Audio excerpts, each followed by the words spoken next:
नमस्कार। Debate central में एक बार फिर आप सभी का स्वागत है। मैं हूं संजय उपाध्याय। जैसा कि रायपुर दक्षिण को लेकर, यहां उपचुनाव को लेकर बहुत सी बातें हो रही थी, हो रही हैं, आगे भी होंगी, लेकिन एक सस्पेंस जो था वो कहा जा सकता है कि वो साफ हो चुका है। मतलब भारतीय जनता पार्टी की ओर से उम्मीदवार कौन होगा। कांग्रेस ने भी पत्ता नहीं खोला है। कांग्रेस माना जा रहा है बहुत जल्द अपना पत्ता खोलेगी और ये बताएगी कि सोनी के टक्कर में कौन होगा। मतलब सुनील सोनी के टक्कर में कौन होगा, कौन उनको टक्कर देगा। अब जैसा कि मैंने शुरुआती कई चर्चाएं की इस विषय को लेकर, इस उपचुनाव को लेकर, क्योंकि ये बड़ा उपचुनाव इस मायने में था, इन मायनों में था, क्योंकि यहाँ से भारतीय जनता पार्टी के जो उम्मीदवार रहे, कद्दावर नेता बृजमोहन अग्रवाल, जो कि मंत्री भी रहे सालों, और वो अपराजेय रहे, हमेशा वो अपराजेय रहे और अभेद्य किला माना जाता रहा उनका। लगातार उन्होंने जो चुनाव जीते वो रिकॉर्ड मतों से जीते। तो ये सारी स्थितियाँ थी, परिस्थितियाँ थी, वो ये बताती थी कि यहाँ पर भाई भारतीय जनता पार्टी के मुकाबले में संभव नहीं कि कभी कोई सेंध लगा सके जब तक बृजमोहन अग्रवाल हैं। चर्चा तब शुरू होती है जब बृजमोहन अग्रवाल अब मुकाबले में नहीं हैं।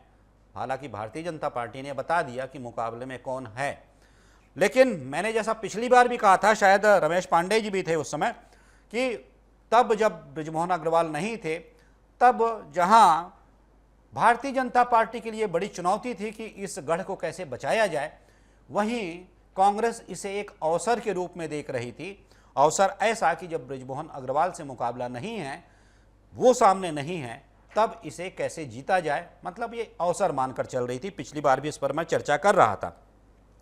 तब अब जब भारतीय जनता पार्टी ने चेहरा स्पष्ट कर दिया है, कांग्रेस की ओर से चेहरा कौन होगा, और जब सुनील सोनी हैं सामने, तो भाजपा के सामने भी क्या अब सब कुछ शांत हो चुका है, साफ हो चुका है, या फिर और भी जो लोग हैं जो दावेदारी की आस में थे, उनकी भी हम बात करेंगे। पहले देख लेते हैं एक रिपोर्ट, फिर चर्चा।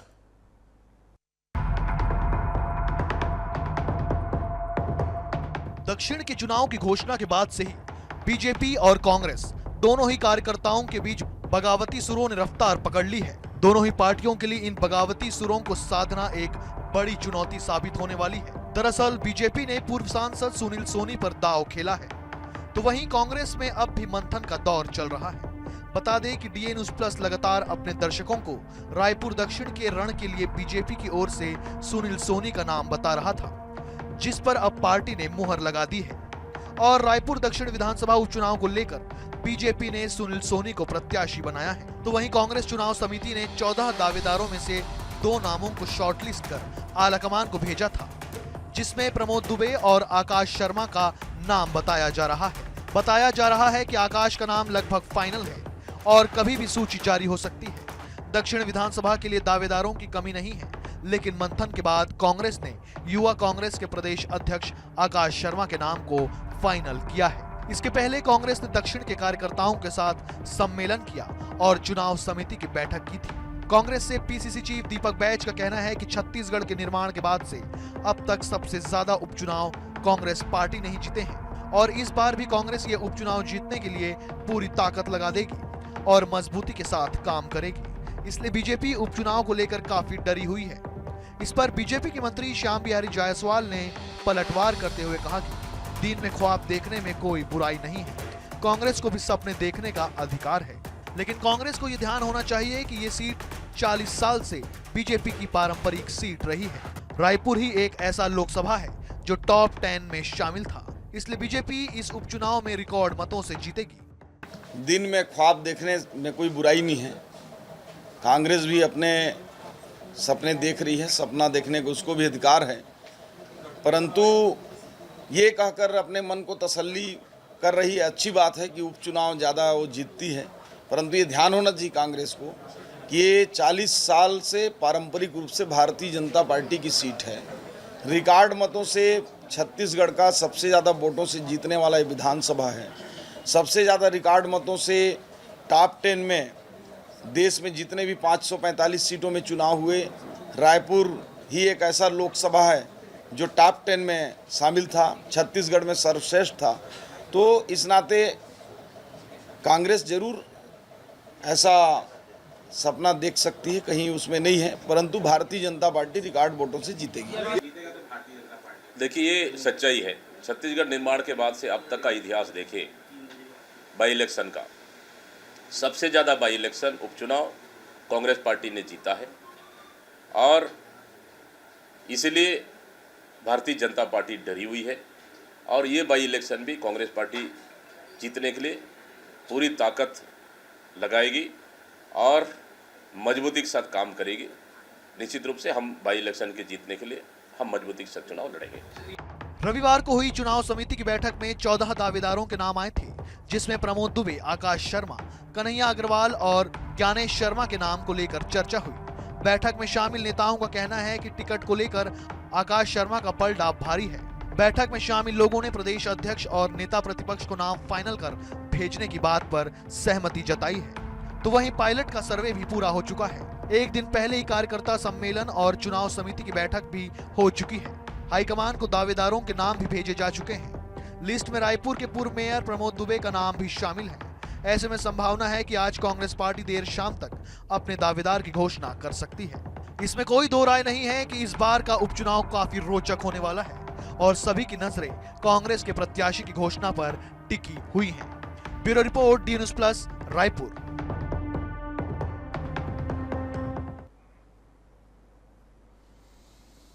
तो सभी की निगाहें इस ओर टिकी हुई हैं कि इस रण में कांग्रेस का रथी कौन होगा। चलिए इस चर्चा की शुरुआत कर लेते हैं। पहले परिचय करवा दूं आप सभी का। आप सभी मेहमान जो जुड़े हुए हैं, के.एस. चौहान हैं, प्रवक्ता हैं भारतीय जनता पार्टी के। चौहान जी स्वागत है।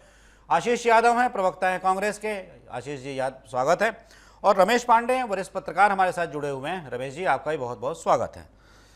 चलिए के.एस. चौहान जी पहले बता दीजिए, दीपक बैच को आप सुन रहे होंगे, दावा कर रहे हैं, मैं कांग्रेस की और भी नेताओं से बात कर रहा था, ठीक है चुनाव जो होते हैं, मुख्य चुनाव होते हैं, हार जीत होती रहती है, लेकिन उपचुनाव जीतने का सबसे ज़्यादा रिकॉर्ड कांग्रेस का है, ऐसा वो कह रहे हैं। तब दूसरी बात ये भी है, ये भी बताइएगा कि जब बृजमोहन अग्रवाल नहीं है, उनकी जगह सुनील सोनी, चेहरा तो साफ हो चुका है, तब क्या आप मान के चलते हैं कि वही कड़ी प्रतिस्पर्धा होगी, या फिर वो तो कड़ी नहीं होती थी सर, वो तो एक तरफा होती थी जब बृजमोहन अग्रवाल थे, तो वही प्रतिस्पर्धा होगी, या फिर वास्तव में इस बार प्रतिस्पर्धा होगी, एक तरफा रण नहीं होगा, इस बार सच में प्रतिस्पर्धा होगी? चौहान जी। संजय जी, सबसे यह है कि हमारा जो प्रत्याशी आया है, कमल का फूल के प्रत्याशी जो अभी सुनील सोनी जी हैं जी, वो वहां के लोकप्रिय नेता है और कई दिनों से काम कर रहे हैं, पार्षद रह चुके हैं, महापौर रह चुके हैं, फिर सांसद रह चुके हैं। और एक रोचक बात आपने बोला कि क्या वो अच्छे से कार्य कर पाएंगे, उनको उनका नाम होगा, तो मैं एक बार बता दूं कि 2019 में नहीं, अच्छे से काम कर पाएंगे मैंने ये नहीं पूछा, मैंने ये पूछा कि पहले प्रतिस्पर्धा पहले जो ये मुकाबला होता था एक तरफा होता था, बृजमोहन एक तरफा ले जाया करते थे, तो इस बार वही एक तरफा दृश्य होगा या फिर इस बार वैसी प्रतिस्पर्धा देखने को मिलेगी, टक्कर वाली? देखिए, पिछले विधानसभा के अपन आंकड़े उठा के देखें तो 67,000 वोटों से बृजमोहन अग्रवाल जी जीते थे, ठीक है। अब उसके बाद जब 5 महीने के बाद चुनाव होता है तो 80,000 से के आसपास जो वोटिंग आई थी वो भारतीय जनता पार्टी के पक्ष में आई, 80,000 से के अंतर।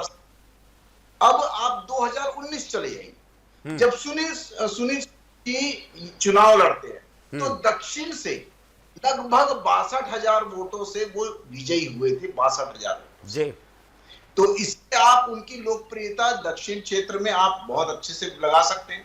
पहले महापौर रह चुके हैं, बहुत काम किया है उन्होंने, उसके बाद पार्षद रहते हुए काम किया है। दूसरी बात, ये हमारा तो हो गया फाइनल, लेकिन इनके जो 14 नाम थे उसमें से ये जो मतलब आकलन लगाया जा रहा है कि 2 नाम भेजे गए हैं, तो उसमें से दुबे जी तो पहले ही बगावत करके बैठे हुए हैं, उन्होंने पहले ही दिन पर्चा ले लिया था। तो पहले ये अपनी अंदरूनी लड़ाई को निपटा ले, उस पर चुनाव भी लड़ने। अब इनकी अंदरूनी लड़ाई, एक और नमूना जी, संजय जी बहुत ध्यान से सुनिएगा, कि ये इस लड़ाई का नमूना क्या है कि 9 सदस्यीय इनकी टीम बनी हुई है और इस 9 सदस्यीय टीम में अधिकतर जो मतलब टीम में जो रखे गए हैं कांग्रेस की टीम में वो एक बड़े चेहरे के खिलाफ लोग, जो मतलब उनसे पहले ही दरकिनारा कर दिया गया उस बड़े चेहरे को कि भाई तेरी कुछ नहीं करेगी।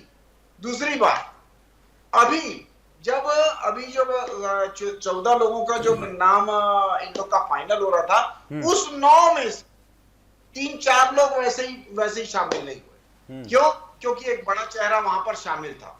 तो ऐसे में पहले आप खुद तो आप ठीक कर लें अपना, और उसके बाद मैं पूछ लेता हूं आशीष जी से। आशीष जी जो कह रहे थे आप सुने होंगे, हालांकि आवाज़ कट रही है। चौहान जी थोड़ा सा आप ठीक कर लेते, कोई नेटवर्क की समस्या होगी। आशीष जी, ये आप जैसा बता रहे हैं, क्या सही में देरी इसलिए हो रही है क्योंकि बहुत से उम्मीदवार हैं और उनके दावे ये कहा जा सकता है बढ़ चढ़ कर हैं, इसीलिए थोड़ी देरी हो रही है नेतृत्व को नाम की घोषणा करने में? देखिए, जितनी प्रतिस्पर्धा हो उतना अच्छा है कांग्रेस पार्टी के लिए। बिल्कुल, उतना एक बेहतर उम्मीदवार निकल कर प्रतिस्पर्धा आशीष जी, लेकिन टिकट मिलते तक हो। जी, टिकट मिलते तक ही है। अभी जैसा कि हम मीडिया के पटल पर देख रहे हैं और ऐसी जानकारियां हमको भी मीडिया से मिल रही हैं कि 2 नामों को भेजा गया है और जल्द रात तक जो है इस पर क्लैरिटी आने का सवाल है। और मैं भी यही चाह रहा हूं कि रात तक क्लैरिटी आ जाए, रात तक का इंतजार है। और रही बात गुटबाजी की और बड़े चेहरे, देखिए पहले तो इस बात पे आपत्ति हो रही कि जो उम्मीदवार है उन्होंने नॉमिनेशन क्यों ले लिया। उसके बाद चौहान जी ये बताना चाह रहे थे कि पहले जो लोग हैं वो किसी और का विरोध कर रहे थे। तो मुझे लगता है आंतरिक बातें और आंतरिक सूत्र जो है मेरे जितने आप कह रहे हैं चौहान जी के पास है, मेरे पास उतने नहीं है। मुझे तो ऐसी कोई जानकारी नहीं। मुझे एक सिंगल लाइन की जानकारी है कि जैसे ही टिकट फाइनल होगा, उम्मीदवार की घोषणा होगी, तैयारी के साथ में इन कांग्रेस, युवा कांग्रेस, एनएसयूआई, महिला कांग्रेस और सेवा दल डट जाएगा।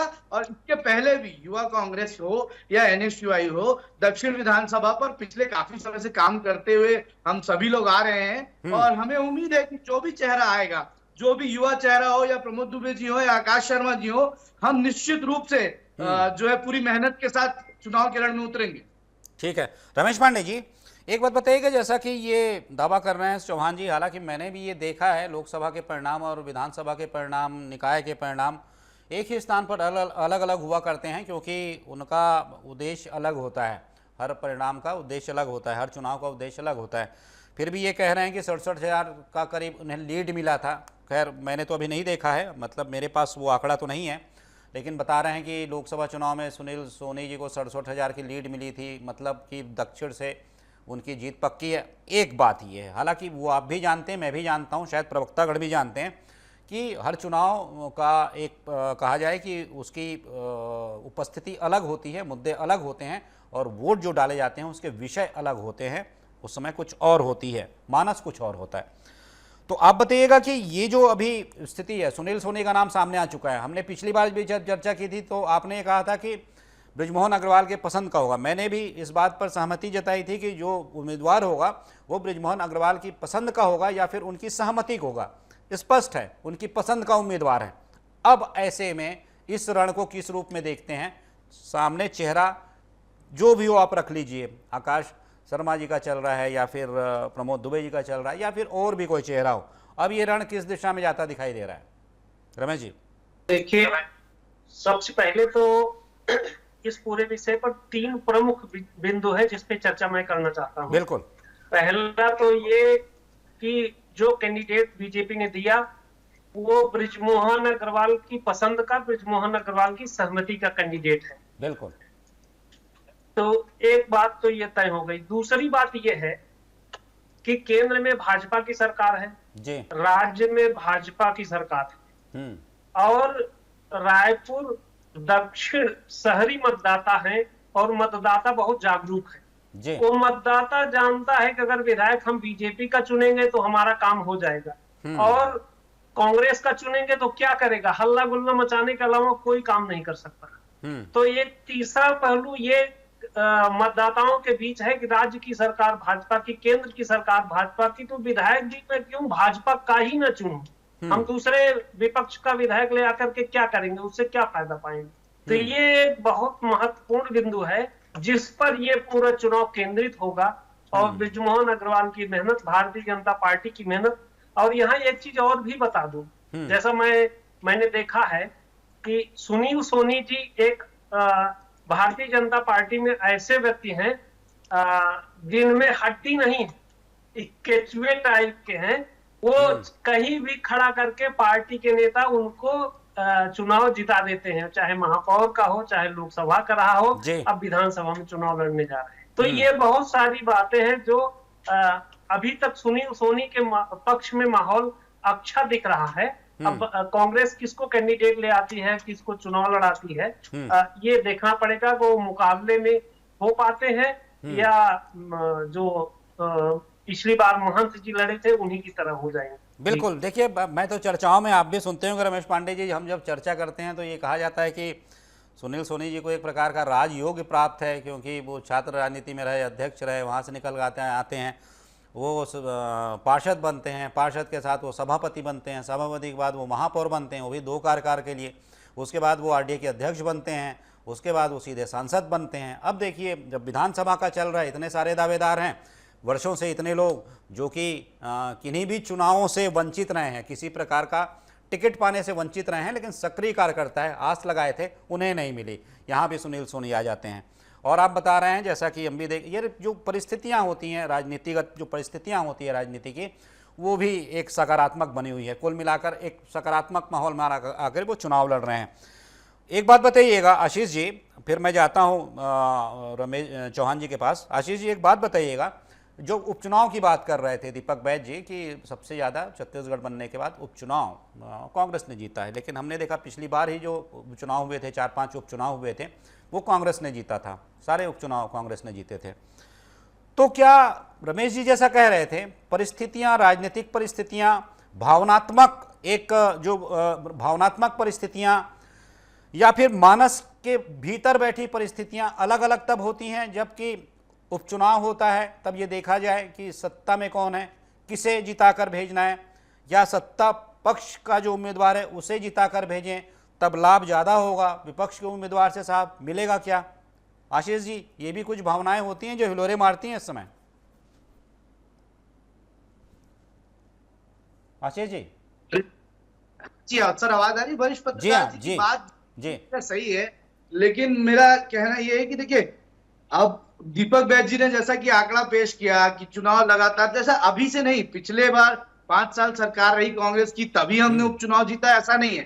छत्तीसगढ़ बनने के बाद से लेकर अभी तक के अगर आप आंकड़ों पर नजर डालें तो अधिकतर चुनावों में कांग्रेस को जीत हासिल हुई है जी। अब इस बार जो है भारतीय जनता पार्टी कह रही है कि बृजमोहन अग्रवाल जी के ही कैंडिडेट है, उनकी सहमति से भी है। मैं इस बात को मान भी जाऊं तो कितना जो है कार्यकर्ता उनके लिए लड़ाई लड़ेंगे, कितनी निष्ठा से लड़ेंगे, जो टिकट मांग रहे थे उनकी कितनी मजबूती है, उनकी कितनी वकत है उस सीट पर, वो कितने वोट शेयर्स को बदल सकते हैं, या वो कितना ज्यादा इंक्लाइंड होकर नए कैंडिडेट के साथ काम करना चाहते हैं या नहीं चाहते हैं, इस पर भी काफी सारे फैक्टर्स जो हैं वो इंक्लूड होंगे।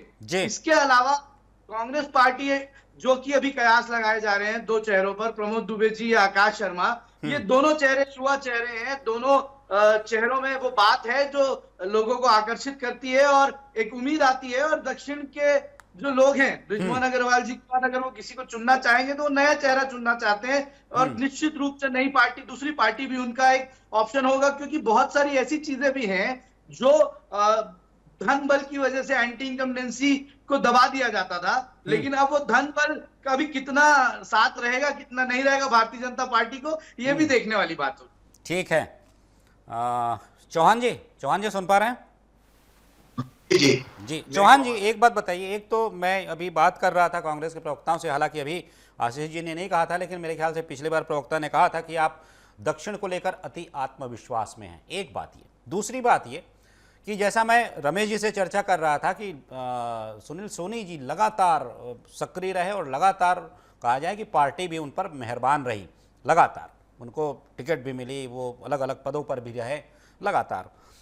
अब ऐसे में जब दक्षिण से बहुत से ऐसे भारतीय जनता पार्टी के कर्मठ नेता हैं, सक्रिय नेता हैं, जिन्होंने विधानसभा चुनाव में बड़ी लड़ाई लड़ी, लोकसभा में भी बड़ी लड़ाई लड़ी, पिछली बार भी वो दावा कर रहे थे, अपेक्षा कर रहे थे, आपके यहाँ दावा तो कम अपेक्षाएं ज़्यादा होती हैं कि टिकट मिलेगा, इस बार भी अपेक्षा में थे, इस बार भी वो किनारे रह गए और टिकट दे दी गई सुनील सोनी को। हालांकि जैसा मैंने उनका बताया कि वो जीतने वाले उम्मीदवार लगातार रहे हैं और उन पर पार्टी ने शायद इसीलिए दांव खेला, और बृजमोहन अग्रवाल के वो खास भी हैं, करीबी भी हैं।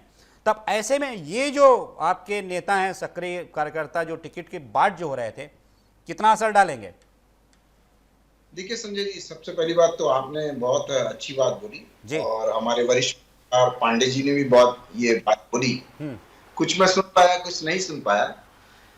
इन्होंने भी बोला कि वो सक्रिय कार्यकर्ता है, बिल्कुल, और सक्रिय कार्यकर्ता है और भारतीय जनता पार्टी सिर्फ एक ही कंडीशन पे टिकट देती है, वो सबसे बड़ी रहती है विनिबिलिटी। वो विनिबिलिटी की वजह से है कि वो जमीन से जुड़े हुए हैं, कार्यकर्ता हैं, और उसके बाद जब 2019 में जीतने के बाद, और बहुत अच्छी मतों से जीता था, और उसके बाद जब उनको टिकट नहीं मिली तो पूरे मन से वो बृजमोहन अग्रवाल जी के पीछे लगे और उनको जिताने में कोई कसर नहीं छोड़ी। हमने खुद देखा कैसे मेहनत कर रहे हैं, और एक उन्होंने एक एरिया संभाल के रखा हुआ था और उसको बहुत ज्यादा ये उसी का प्रतिसाद है चौहान जी, उसी का प्रतिसाद है। ये प्रतिसाद तो इस चीज का है कि वो विनिबिलिटी कैंडिडेट है। अच्छा, प्रतिसाद इसी चीज का है, और वो सिर्फ भारतीय जो संतोष सोनी जी हैं, वो सिर्फ और सिर्फ बृजमोहन अग्रवाल जी के ही नहीं, हमारे भी चाहते हैं, हम कार्यकर्ताओं का भी चाहते हैं, और भारतीय जनता पार्टी के पहली पसंद है। क्यों?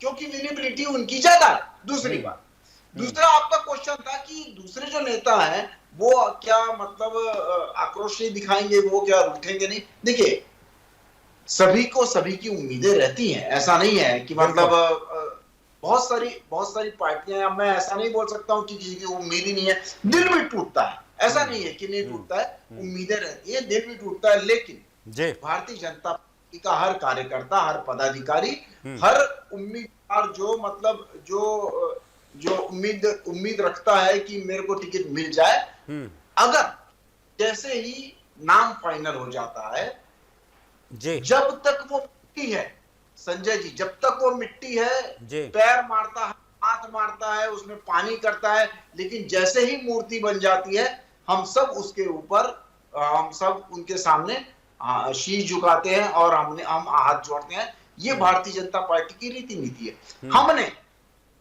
अभी कांग्रेसी प्रवक्ता की मैं बात सुन रहा था कि एकजुट होकर लड़ना है, ये है, वो है, और उसके बाद इन्होंने बोला कि प्रमोद दुबे, अरे तो प्रमोद दुबे 2 बार से आपके पास टिकट मांग रहे हैं, विधानसभा चले गया, लोकसभा चले गया, वो दोनों बार से टिकट मांग रहे हैं, और तीसरी बार उन्होंने पहले ही चेता दिया कि अगर आप मेरे को टिकट नहीं दोगे तो मैं तो फॉर्म लेके आ गया हूं। वो अभी नाम फाइनल नहीं हुआ है, कोई भी नाम फाइनल नहीं हुआ है, और ये भी फाइनल नहीं हुआ था कि 14 में से 2 लोग जा रहे हैं। तो पहले ही उन्होंने पहले दिन ही लाके टिकट अपना फॉर्म यहाँ पर रख दिया है। इसका मतलब ये है बगावती तेवर अभी से दिख रहे हैं। दूसरी बात संजय जी कि हमने पिछली विधानसभा में ये देखा कि जब महंत जी को टिकट दी गई तो महंत जी ने खुद बोला था कि मैं तो यहाँ से टिकट मांग नहीं रहा था, मैं तो दूसरी जगह से मांग रहा था, मेरे को यहाँ पर लाके आपने टिकट दे दी। और दूसरे जो उम्मीद लगा के बैठे हुए थे, जो प्रत्याशी होने वाले थे, जो बहुत सारे, यहाँ तक कि महापौर भी अपने ऊपर मिट्टी तेल डाल के वो प्रदर्शन करते हैं। ऐसा भारतीय जनता पार्टी की रीति नीति नहीं है।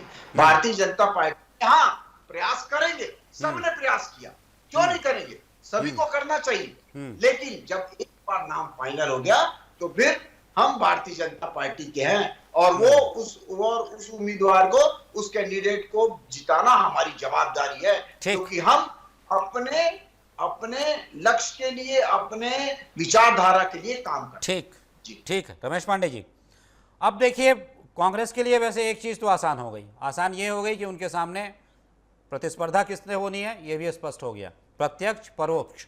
दोनों स्पष्ट हो गया। प्रत्यक्ष किससे प्रतिस्पर्धा होनी है? सुनील सोनी जी से। परोक्ष किससे होनी है? बृजमोहन अग्रवाल जी से, क्योंकि वो उन्हीं का चेहरा है, जैसा कि बताया जा रहा है। राजनीतिक बहुत से जानकारों से मैं बात कर रहा था।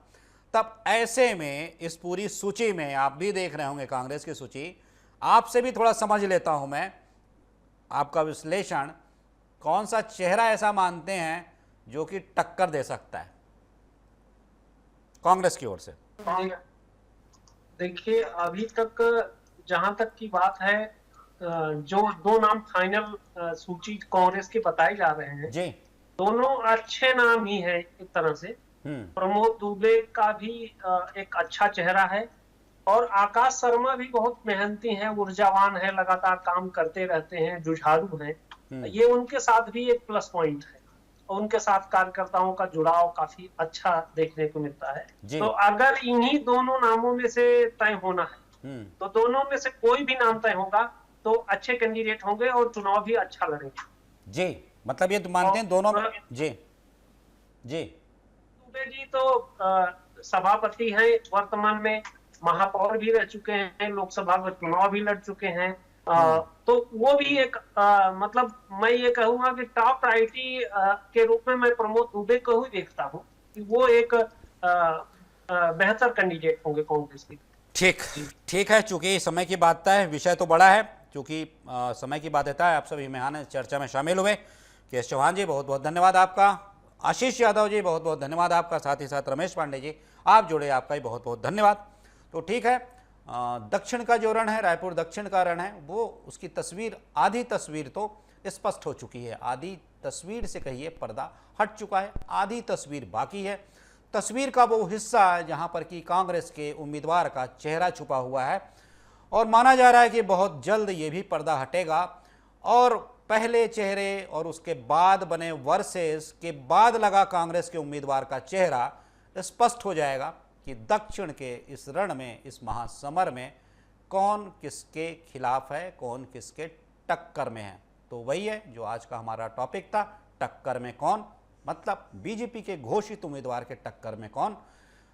संभावना है कि आने वाले दिनों में, या फिर ऐसा भी कहा जा रहा है कि रात तक ही या फिर कल तक यह स्पष्ट हो जाए। तब तक इंतजार। जैसे ही ये चेहरा स्पष्ट होगा तब तमाम विश्लेषणों के साथ, पृष्ठभूमियों के साथ और भी राजनीति के धुरंधरों के साथ, जानकारों के साथ मैं आपके साथ बैठूंगा और फिर चर्चा करेंगे कि आखिर अब रण में क्या होने वाला है। जो रण में रथी हैं वो कैसा पराक्रम दिखाने वाले हैं। तो आज की चर्चा में सिर्फ कितना ही। किसी महत्वपूर्ण विषय पर फिर मिलेंगे, फिर बात करेंगे। तब तक दीजिए आज्ञा। नमस्कार।